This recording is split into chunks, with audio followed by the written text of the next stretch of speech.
Each of us carries a mental photo album, and it's filled with pictures of our life experiences, good or bad.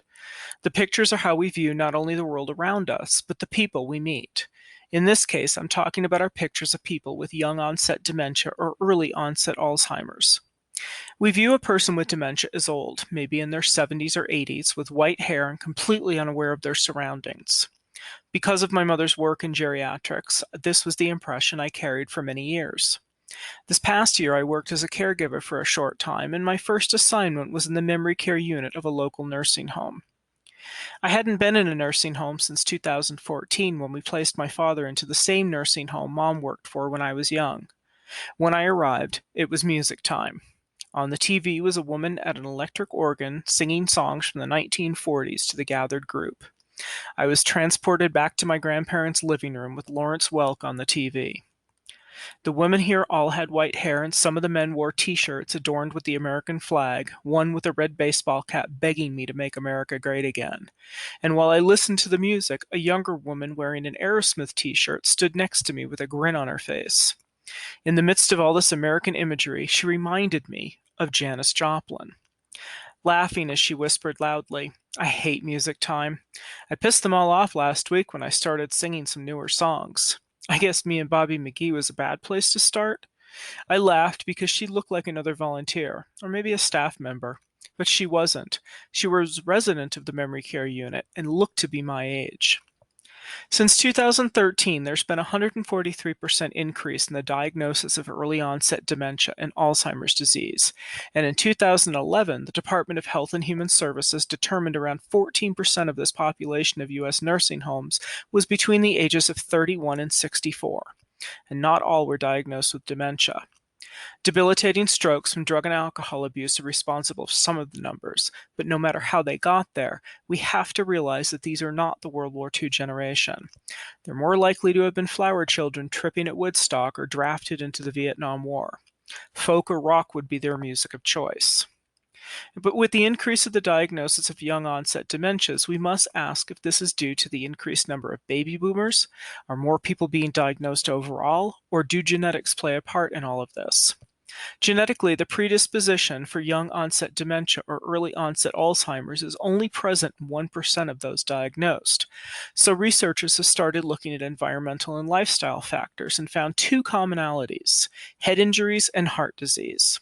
It appears that mothers and doctors are correct. A healthy lifestyle could be responsible for lowering your risk of dementia. Just make sure to wear your helmet when you ride your bike. Having an idea of how this comes to be is good, but what do we do for those for whom preventative maintenance is no longer an option? Those people living in facilities designed to keep them safe.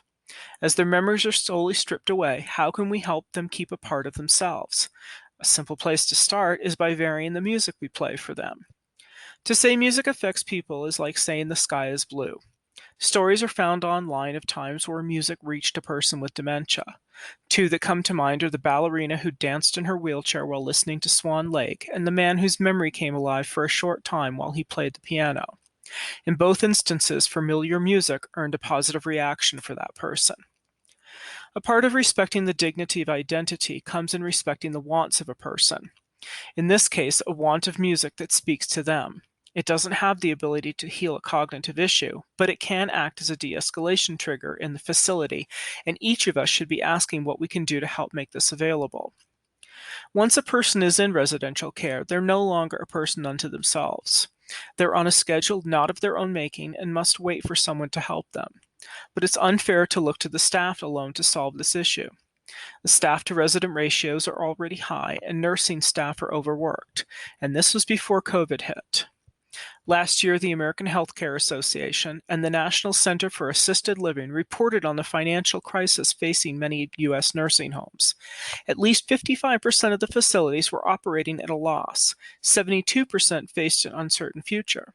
Cuts to reimbursement, increased costs for staffing, and caregiver burnout have all contributed to the problem. But what if we commit to starting small?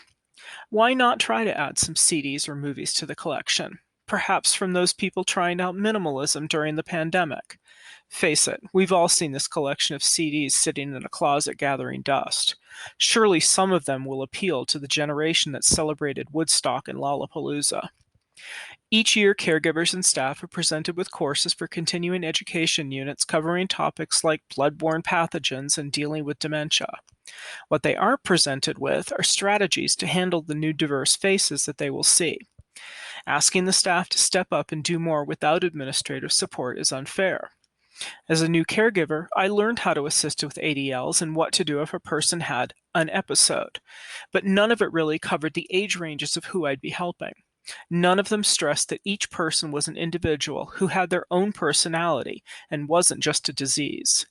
Annual training needs to include a section on the younger faces that will be in our photo albums. We can't change history for those already living with young onset dementia or early onset Alzheimer's. As individuals, we can only do so much to affect the drug and alcohol problems. But even the smallest change can send a ripple to the rest of the lake, so there's nothing wrong with starting small.